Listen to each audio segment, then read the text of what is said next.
안녕하세요. 세상 한복판에서 하나님 나라를 바라고 지향하는 여러분이 되시길 기도합니다. 쉽고도 정확하게 알차고 재미있게 하나님의 말씀을 가슴 깊이 새기는 시간, 소문난 성경교실의 김영근 목사입니다.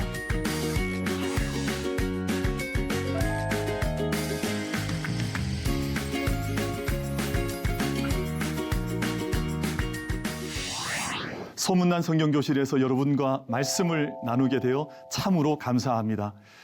이번 저희 강좌를 통해서 신학이라고 하는 조금은 어렵지만 그러나 친근한 설명을 통해서 하나님의 말씀과 또 하나님의 일하심들을 함께 살펴보려고 합니다. 그래서 오늘부터 슬기로운 신학 이야기라는 주제로 말씀을 나누고자 합니다. 첫 번째 강의는 초대하시는 하나님입니다.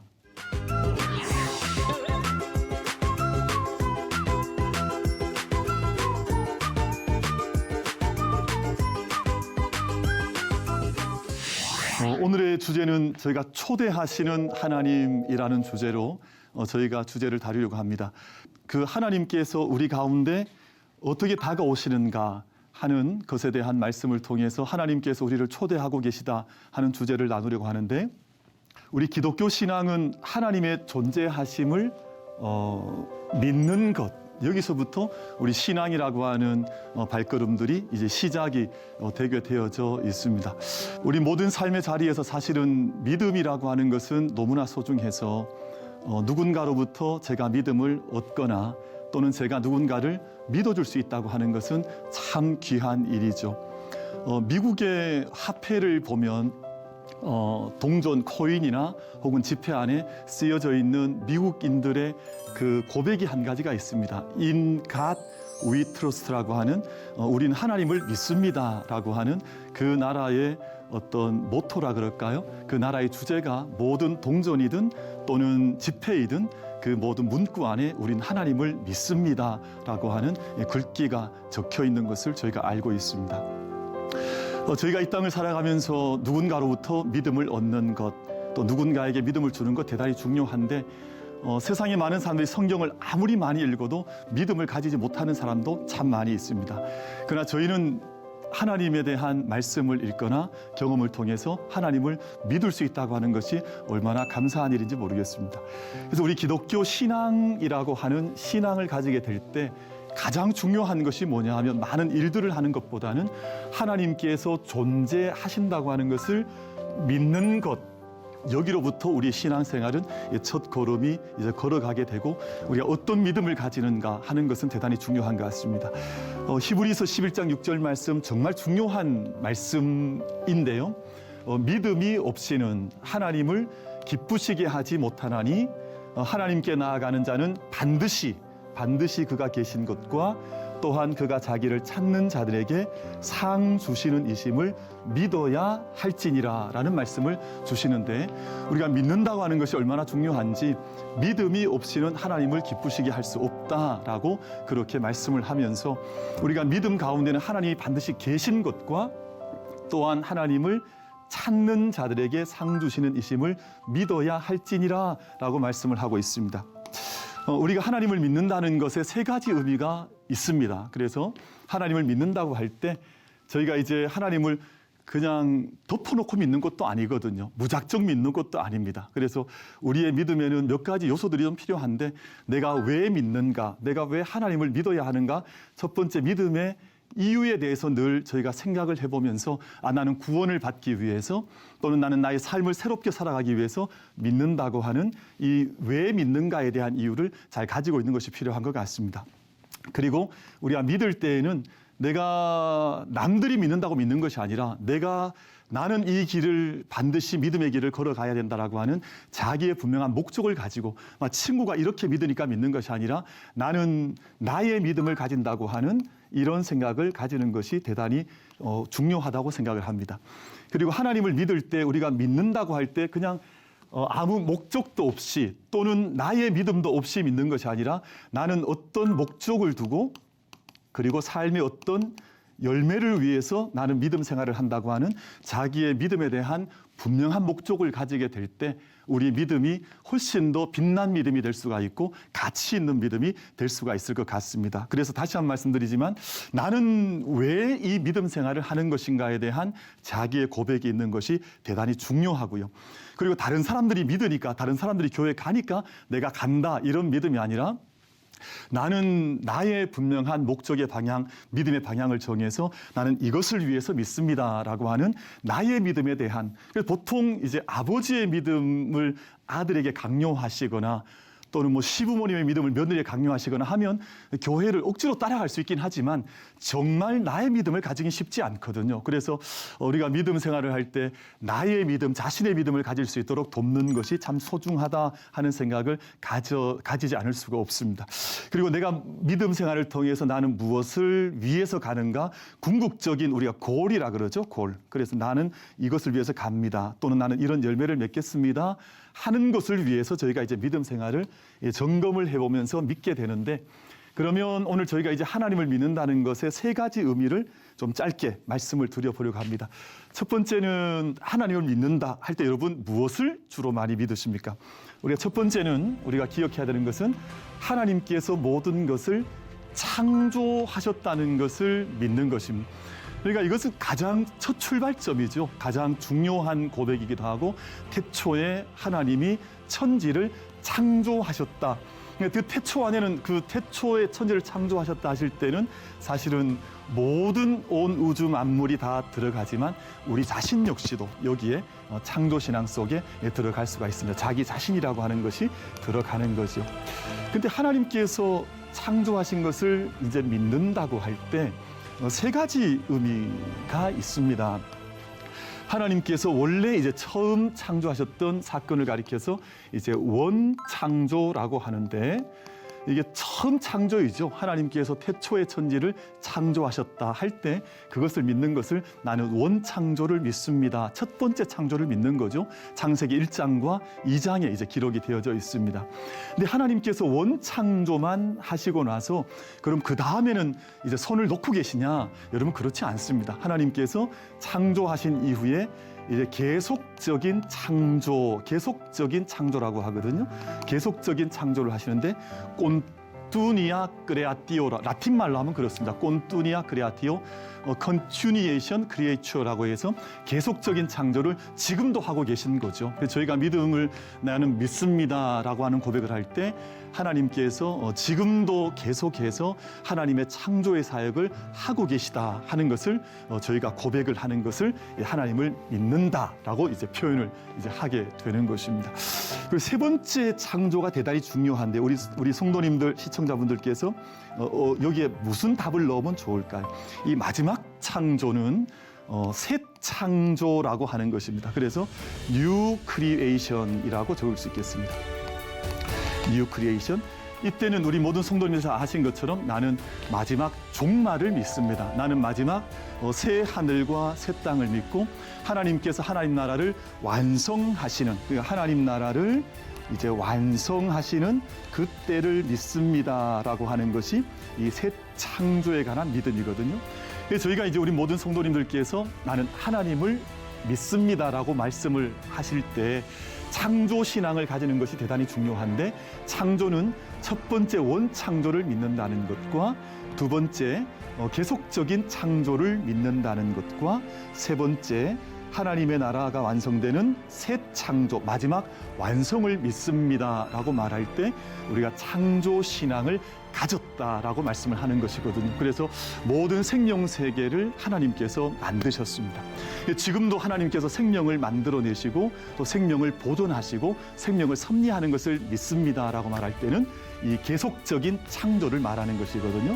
그리고 마지막 이 새 창조는 하나님께서 모든 것을 완성하실 것입니다라고 하는 것을 믿을 때 이 마지막 새 창조 뉴 크리에이션을 말하는데, 저희가 이 세 가지는 어찌 보면 원창조는 과거에 대한 것을 믿는다는 것이고, 그리고 지금 계속되는 온뚜니아 크리에이션을 믿는다는 것은 지금도 하나님께서 일하신다는 것을 믿는다는 것이고, 새 창조, 마지막 창조를 믿는다는 것은 마지막 하나님 나라를 나는 믿습니다 라고 하는 그 고백을 함께 하는 것입니다.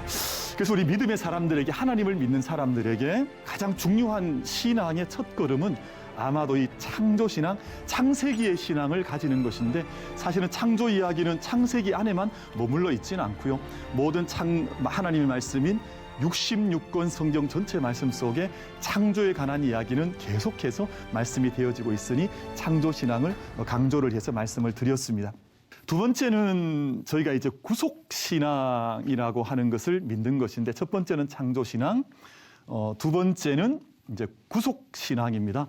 구속신앙은 하나님께서 우리를 이제 구원해 주셨다 하는 것을 이제 믿는 것이잖아요. 특별히 우리 주님 예수 그리스도의 사역 가운데 가장 중요한 사역은 우리를 구원해 주신 사역이지 않습니까?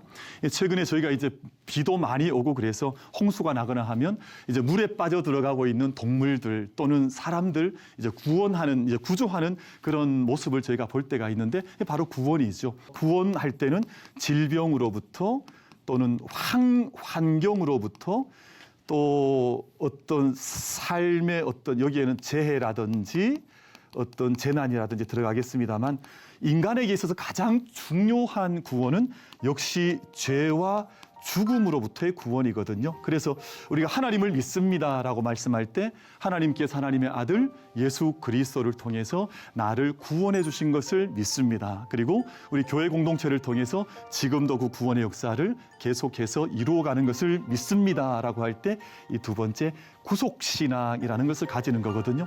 저희가 이제 구속신앙을 가지게 되면 자신 안에 있는 감격, 또 내가 구원받은 것에 대한 기쁨, 이런 것들이 마음속에, 영혼 속에 이제 올라올 수밖에 없는 거죠. 제가 이제 다시 한번 마지막 확인하게 되는 것이 종말 신앙이라고 하는 겁니다. 많은 성도님들이 이 세상의 일들에 대해서는 많은 마음을 기울이지만, 사실은 마지막 종말이 있다고 하는 것에 대해서는 많은 인식을 못하고 살아가는 경우들이 많으신 것 같아요. 그런데 사실은 우리의 삶을 가만히 보면 저희 가운데는 늘 새로운 종말, 마지막 종말과 새로운 역사가 늘 따라오는 것을 보거든요.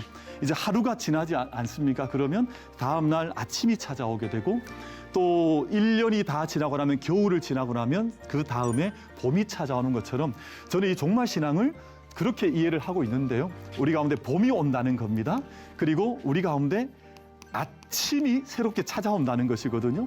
그러니까 사실은 이 종말이라고 하는 것이 뭐 세상이 파국으로 끝이 난다는 말이 아니라, 하나님께서 모든 것을 새롭게 창조하시는 새 창조의 역사가 이 종말 신앙을 통해서 이제 가지게 되는 것이거든요. 그래서 모든 사계절 지나고 이제 겨울을 지났을 때 봄이 온다는, 새로운 시간이 온다는 것을 믿는 것, 종말 신앙입니다. 이 끝이 아니라 새로운 시작이거든요. 에스카톤이라고 하는 헬란 말은 새로운 시작을 이야기하는 거니까, 그리고 저녁만 있는 것이 아니라 캄캄한 밤이 지나고 나면 나에게 아침이 찾아온다고 하는 하나님의 구원의 완성을 고백하는 것을 종말 신앙이라고 합니다. 근데 종말 신앙에 두 가지가 있겠죠. 자기 개인에 대한 종말을 준비하는 신앙을 종말 신앙이라고 하고, 두 번째는 이 세상이 하나님에 의해서 모든 우주가 이제 완성이 된다고 하는 우주의 완성을 믿는 종말 신앙이 있습니다. 그래서 우리는 이것을 이제 좀 역설적으로 표현해서 이미 우리 가운데 와 있는 종말이지만 아직 우리 가운데 오지 않았다고 하는 것을 믿음 가운데 고백하면서 이 종말 신앙을 살아가는 신앙을 가리켜서 이제 하나님을 믿는다 할 때 마지막 요소로 집어넣는 겁니다. 그래서 우리 성도님들께서 또 시청자들께서 유념하셔야 될 것이, 내가 하나님을 믿습니다라고 말할 때 아까 말씀했던 것처럼 하나님의 존재를 믿는 것이고요. 하나님의 존재를 믿는데, 그 하나님께서 무엇을 하셨는지를 믿어야 될 것 아닙니까? 하나님의 행위를 믿는 것인데, 첫 번째는 하나님의 창조를 믿는 것이요, 두 번째는 하나님의 사랑, 하나님의 구속하시는 사랑을 믿는 것이요, 세 번째는 하나님께서 모든 것을 완성하신다고 하는 이 종말 신앙을 이제 하나님 앞에서 가지는 것을, 하나님을 믿는 것의 세 가지 의미라고 그렇게 설명을 드릴 수가 있겠습니다. 그러면 저희가 이런 것들, 조금 전에 말씀했던 것처럼 하나님의 존재를 믿고, 그리고 하나님께서 하시는 창조, 그리고 하나님의 구속, 그리고 하나님의 종말, 완성을 믿는다고 할 때 우리가 이것을 무엇을 통해서 이제 알게 되는가? 이게 중요하잖아요. 이게 내가 그냥 자연스럽게 아는 것인지 아니면 누가 또 가르쳐 주는 것인지 이것을 알게 되는 방법이 있는데 우리는 그것을 이제 하나님의 계시를 통해서 내가 알아갑니다. 이것을 가리켜서 계시 신앙이라고 하거든요. 계시라는 말을 잠시 뒤에 좀 소개를 하겠습니다만 우리가 뭔가 감추어져 있던 것을 누군가가 열어서 이제 보여준다 하는 의미를 가지고 있는 것이 이 계시라는 말이거든요. 그래서 하나님의 계시를 통해서 우리가 계시 신앙을 가지게 되는데 바로 이 계시 신앙을 통해서 하나님의 존재도 알게 되는 것이고 창조나 구속이나 종말도 우리가 알게 되는 것이다. 그래서 우리는 믿음이라고 하는 이 내용을 하나님 앞에서 고백할 때 그냥 진공 상태에서 믿음을 가지게 되는 것이 아니라 하나님의 계시를 통해서 하나님의 열어 보여주시는 사건을 통해서 우리는 창조도 알게 되고 구속도 알게 되고 종말도 알게 된다 하는 것이 이제 조직신학, 우리 교리에서 아주 자세하게 이야기해 주는 내용이다. 그렇게 이해를 하시면 좋겠습니다. 이제 계시라는 말을 이제 이게 헬란 말이죠. 이 헬라어 이제 그리스어인데요. 아포칼리십스라고 이렇게 부르거든요. 근데 이 아포칼리십스의 뜻은 열어서 이제 보여주는 것입니다. 원래는 이제 닫혀 있던 것인데 이것을 이제 활짝 열어서 보여주는 것이다. 이제 그런 뜻이 이제 아포칼리십스가 되겠습니다. 근데 이 계시는 하나님께서 하시는 거기 때문에 사람이 하는 것은 아니고 하나님이 주체가 되셔서 하나님의 자기 알림, 하나님께서 자기를 이제 보여주시는 거죠. 보통 선생님들이나 또는 이제 우리 어른들께서 이제 어린아이나 제자들에게 자기를 자세하게 설명해 주시는 것처럼 하나님께서 친절하게 그리고 따뜻하게 하나님이 누구신지를 가르쳐 주시는 것을 계시, 하나님의 자기 알림이라 그러기도 하고요. 근데 이 계시라고 하는 것은 누구의 강요에 의한 것이 아니라 하나님께서 하나님의 주권 속에서 그리고 하나님의 자유의 행위 안에서 하나님의 사랑과 하나님의 은혜 안에서 사람들에게 나타내시는 하나님의 사건, 그래서 계시 사건 또는 말씀 사건 이런 이제 고백을 하기도 하거든요. 그래서 숨겨져 있던 것이 드러나는 것. 근데 뭐가 숨겨져 있었을까요, 여러분? 그래서 많은 것들이 숨겨져 있었을 텐데 여기에는 하나님의 존재하심, 또 하나님의 사랑하심, 또 하나님의 계획 같은 많은 것들이 사실은 이제 은폐되어져 있다가 숨겨져 있다가 하나님께서 계시를 통해서 하나님의 존재하시는 것도 드러내시고 또 하나님의 여러 가지 뜻과 생각과 마음들을 드러내셨다 하는 것을 믿는 신앙을 계시 신앙이라고 그렇게 저희가 부를 수가 있겠습니다. 그래서 하나님의 계시는 사실 하나님께서 드러내시는 거기 때문에 세상이 일반 종교에서 말하는 어떤 자연신학, 자연을 통해서 찾아가는 거나 뭐 그런 성격이 아니라 하나님께서 하나님의 뜻과 주권 속에서 나타내신다는 겁니다. 그래서 우리 시청자분들과 함께 이 갈라놓기를 좀 한번 해봤으면 좋겠다는 생각이 드는데 하나님의 계시는 어디에서 시작이 되냐 하는 겁니다. 하나님의 계시는 사실은 창세기 1장에 있는 창조 사건으로부터 하나님의 계시는 시작이 됐습니다. 그래서 종말까지 계속해서 하나님의 계시가 지금까지 계속해서 이어지고 있다. 이런 의미에서 하나님의 계시는 창조에서 시작을 하고 근데 어디에서 정점을 이루냐 하는 겁니다. 그러니까 하나님의 계시가 이제 시작이 되었는데 그걸 쭉 가다가 이 가장 아주 결정적인 정점에 이르는 때가 있는데 이게 하나님의 계시의 궁극적인 정점이 어디냐? 바로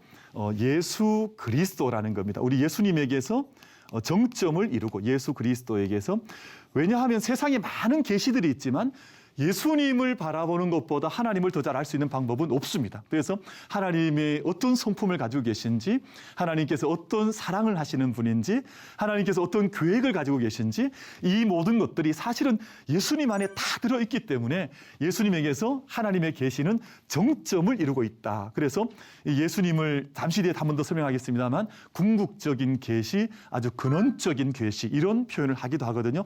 가장 궁극적인 계시는 예수 그리스도에 의해서 이루어졌다라고 표현을 하는 겁니다. 그리고 이 계시의 그러면 완성이라는 것이 있지 않겠습니까? 계시 사건이 시작이 되었으니까 마지막 이제 종말, 마지막 이제 결론이라 그럴까요? 마지막 결론, 마지막 지점이 어디냐? 마지막 피리어드를 찍어야 될 텐데 만유의 완성이라는 온 우주 세계가 하나님의 은혜 안에서 완성되는 만유의 완성이라는 하나님의 나라를 이제 향한다라는 것입니다. 그래서 하나님의 계시는 창조에서 시작을 해서 예수 그리스도에게서 정점을 이루게 되고 만유의 완성이라고 하는 하나님의 나라를 이제 향하는 것, 이것이 이제 하나님의 계시에 대한 아주 한 문장으로 요약하면 이런 설명이 되겠습니다.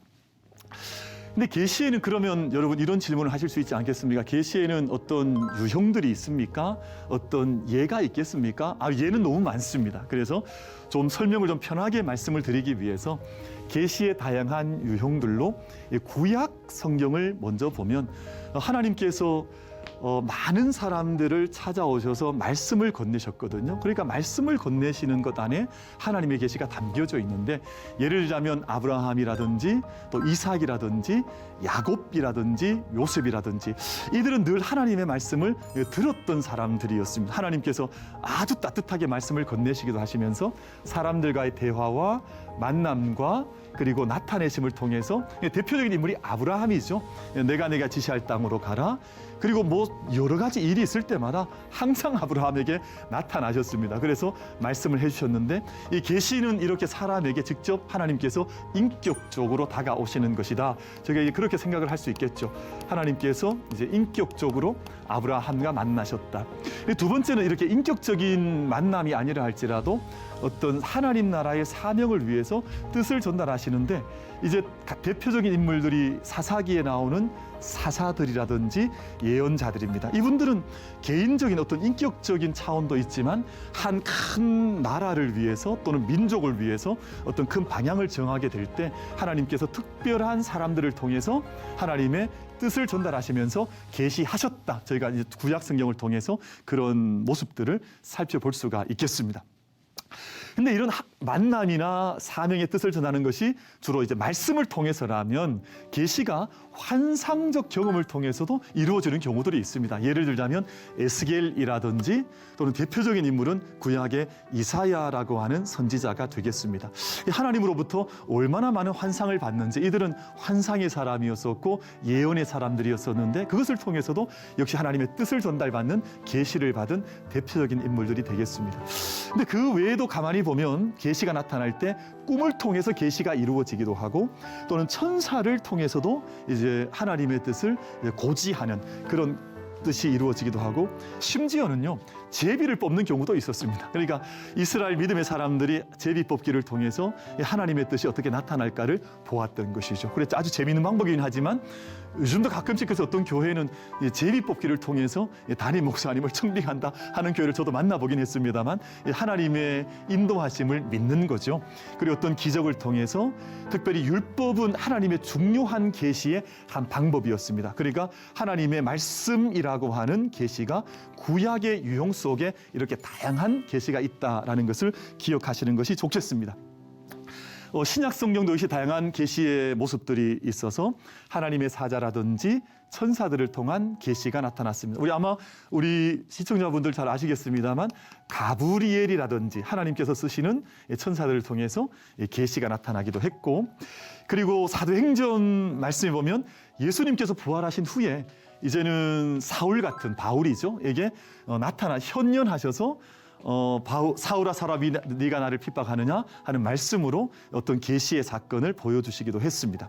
그리고 사도행전 10장 같은 경우에는 베드로가 환상 가운데 보았던 바구니의 체험들, 이런 것들도 이제 계시의 유형 가운데 들어가겠습니다. 그러니까 사실은 말씀을 드린 것처럼 계시라고 하는 것이 이제 단편적이거나 일률적인 것이 아니라 아주 다양한 방법과 길을 통해서 하나님께서 말씀하시는구나, 계시하시는구나, 저희가 그렇게 이해를 할 수가 있겠습니다.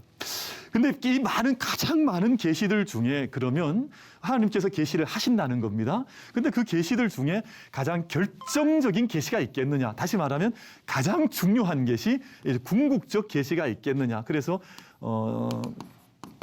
우리가 크리티컬 레벌레이션이라 그러기도 하고 크리티컬 레벌레이션 또는 가장 얼티미트라 그러죠. 얼티미트 레버레이션, 가장 결정적인 계시는 뭐냐? 우리는 예수 그리스도께서 가장 중요한 계시의 중심의 계시다, 이렇게 고백을 할 수가 있겠습니다. 왜냐하면 하나님께서 이 땅에 보여주시고자 했던 가장 중요한 것들이 사실은 예수님을 통해서 다 드러났거든요. 그래서 하나님께서 이 땅에 오셨습니다. 이 땅의 삶을 사랑과 의로움 가운데 사셨습니다. 십자가를 지시면서 모든 죄를 다 대속하셨습니다. 부활하셨습니다. 그러니까 하나님께서 우리를 향한 모든 뜻들이 예수 그리스도 궁극적 계시를 통해서 우리 가운데 다 드러내셨다. 저희가 그렇게 이해를 하셔도 좋을 것 같습니다. 계시의 내용에 대해서는 저희가 삼위 하나님, 구원에 관해서 하나님 나라, 또는 섭리, 피조 세계, 생명, 역사, 인간의 존재에 대해서, 삶에 대해서, 그리고 종말론적인 희망에 대해서 이런 것들을 계시하신다는 겁니다. 간혹 저희들 주변에 내가 막 계시를 받았다, 뭐 이런 이상한 좀 말씀들을 하는 분들이 좀 계신데, 사실은 그런 것들이 하나님의 감동이 아닌 건 아니지만 가장 궁극적인 계시는 이런 내용들로 하나님께서 우리 가운데 보여주신다 하는 것을 기억하시는 것이 좋겠습니다. 이제 좀 결론을 좀 맺어야 될 것 같은데요. 보통 많은 사람들이 계시 이러면 그냥 하나님께서 일방적으로 뭔가를 주신다 이렇게 생각을 합니다. 그런데 저는 오늘 이렇게 결론을 내리고 싶습니다. 계시는 하나님의 초대라는 겁니다. 오늘 우리를 하나님의 시간 속으로 불러두시고, 또 우리 신앙은 우리 하나님의 초대에 대한 응답이라는 겁니다. 그래서 많은 사람들이 계시를 이야기하면 좀 신비한 것들을 이야기하지만 그것이 아니라 우리 하나님의 사랑 가운데 초대하시고 또 신앙으로 응답하게 하시는 것이 계시라는 것입니다. 자, 오늘 여기까지 수업을 하겠습니다. 여러분 유익한 시간 되셨는지 모르겠습니다. 오늘 수업은 유튜브를 통해서 다시 볼 수 있습니다. 변함없는 말씀의 은혜 안에서 다스림 받는 여러분 되시길 바랍니다. 다음 시간은 응답하는 사람들이라는 주제로 여러분들 찾아뵙겠습니다. 오늘 충만한 은혜를 누리시길 축복합니다. 다음 시간에 뵙겠습니다. 감사합니다.